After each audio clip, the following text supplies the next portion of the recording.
Hello mga ka-dimples! Long time na vlogs tayo.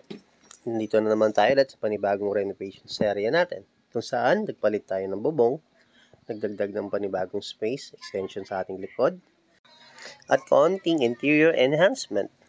Kung saan nag-install tayo ng mga bagong PVC ceilings, wood planks, SPC floors, floor tiles, at marami pang iba. So kung interested ka, tapusin mo ang video na to. Sisimulan na natin ang house tour mula dito sa labas, papasok. Nakikita nyo dun sa screen yung before and after result. Okay. Dito sa labas, naglagay tayo ng PVC ceiling sa kanyang eaves. Nabubulok na kasi yung dating kisaming nakakabit dyan dahil nagtatagas galore. Pero ngayon, tulo no more. Papasok naman tayo ngayon dito sa loob, kung saan makikita natin ang kanilang salas. Nandito na tayo ngayon sa kanilang living area, kung saan inayos natin yung mga parte ng kisame na nabubulok dahil sa pagkabasa ng ulan. Nag-install tayo ng bagong materyales na PVC ceiling panels. Nagpalit tayo ng mga ilaw, yung kanilang mga recess lights o yung kilala ninyo sa tawag na pin lights. And yung kanilang center lights, pinalitan din natin. Papakita natin mamaya yung itsura ng kisame nila before. Hindi naman siya ganun kalala yung sira. So, may mga portion lang talaga na nabulok na. So, kailangan natin palitan and kinover up natin siya ng PVC ceiling panel.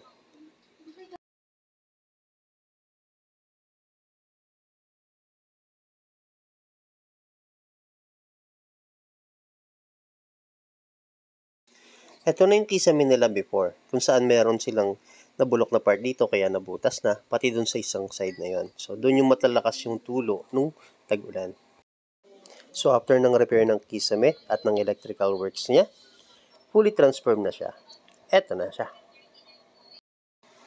Dumako naman tayo ngayon dito sa kanilang likod na part ng bahay, kung saan located ang kanilang dining and kitchen.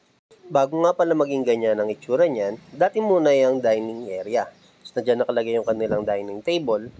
So, inusod lang natin siya and gumawa tayo ng hagdan para sa kanilang extension sa taas. So, bago tayo makit sa taas, pakikita ko muna itong understair cabinet na ginawa namin. Katulad ng dati at palagi namin ginagamit, hydraulic hinges para sa kanilang mga pinto, at hydraulic drawer guide or soft closing drawer guide para sa kanilang mga drawers.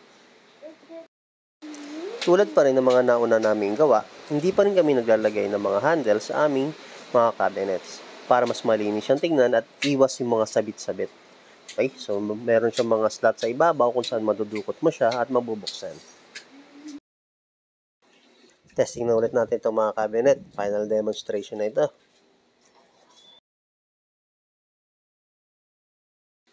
Tapos na ang demonstration ng ating cabinet. So, ready na ba kayo? Akit na tayo sa second floor. Itong akitan natin na hagdan ay gawa ito sa bakal na nilagyan natin ng wood planks at cover up ng plywood. Ang handle ng hagdan ay gawa rin sa bakal na hinaspihan natin gamit ang pintura. At sa part naman na ito ang tinatawag ng landing, kung saan SPC floors ang ginamit natin dito. Nandito na tayo ngayon sa kanilang second floor back extension. At bago nga pala maging ganito ang itsura nito, dati muna itong roof deck, kung saan tumatagas siya, papunta doon sa ilalim, sa kusina, naging dahilan ng pagkasira ng kanilang mga cabinet at pangingitim ng kisame sa ilalim. Ito po yung itsura niya noon, hanggang sa unti-unti na siyang nagbago, na-develop, at naging livable space na siya. Okay. Hindi naging madali para sa team natin ang pag-accomplish ng back extension na ito dahil nga tag-ulan nung ginagawa namin ito. At may nakatira na. So, may mga gamit na pwedeng mabasa during the construction. So, baklas, takip, baklas, takip, baklas, takip. So, ganun yung naging proseso nung construction natin dito. At dahil tag-ulan nga nung ginawa natin ang project na ito, mas mabilis natin na-trace yung mga area na kailangan pang lagyan ng waterproofing, yung mga tumatagas pa na area na may secure agad natin ng sealant. Ito na yung kinalabasan ng ating extension dito sa likod. So, nagkaroon tayo ng isang extra kwarto at maliit na space dito sa harap as laundry. So, laundry talaga yung purpose nun. So, ito yung gustong kulay nung gagamit ng kwarto. So, provided nila yung ilaw na yan. So, ganda, no? TikTok lang yan. And at the time of the recording, hindi pa nakakabit yung pinaka-sliding window niya at saka yung slide-up window niya dito sa bandang harapan. So, yun. Mga 2 to 3 days pa bago may kabit yun. Ito na yung pinaka-gagawin nilang laundry area sa second floor. So, naglagay tayo rito ng gripo. And syempre, meron yung floor drain. And yan na po nagtatapos ang ating video. I hope you like it. Thank you for watching. At dahil hindi ka pa umaalis, isang ikot pa tayo sa baba.